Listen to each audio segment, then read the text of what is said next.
Il le prenait pour un fou, jusqu'à ce que la pluie commence à tomber. Nous sommes en Mésopotamie, il y a des milliers d'années. L'humanité avait sombré dans la corruption, la violence et l'injustice la plus totale. Les riches écrasaient les pauvres, le fort dominait le faible, et partout, la morale avait disparu.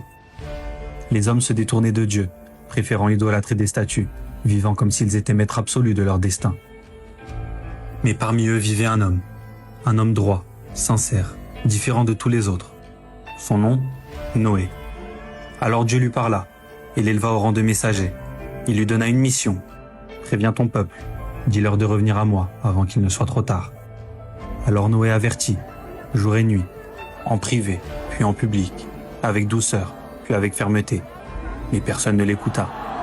Il subissait moqueries, insultes, humiliations. Et plus il appelait, plus il s'éloignait.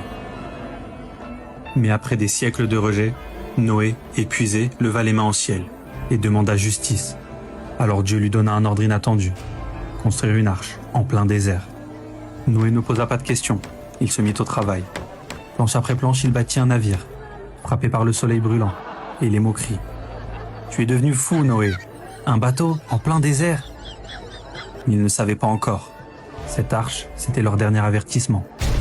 Quand elle fut prête, Dieu dit « Emmène avec toi ta famille, les croyants, et un couple de chaque espèce animale. Le déluge est proche. » Alors les premières gouttes tombèrent, puis le ciel s'ouvrit et la terre fut submergée.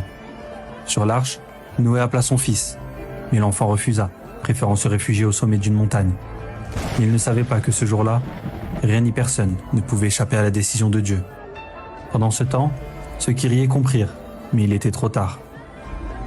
L'eau effaça les villages, et avec eux, la corruption, l'injustice et le souvenir d'un peuple ayant refusé d'écouter. Tout ce que l'homme avait bâti fut emporté dans un silence effroyable. Seule l'arche flottait, dernier refuge d'un monde que Dieu avait épargné. Il les avait prévenus, mais ils avaient ri. Et quand la vérité les a frappés, le rire s'est noyé dans les vagues.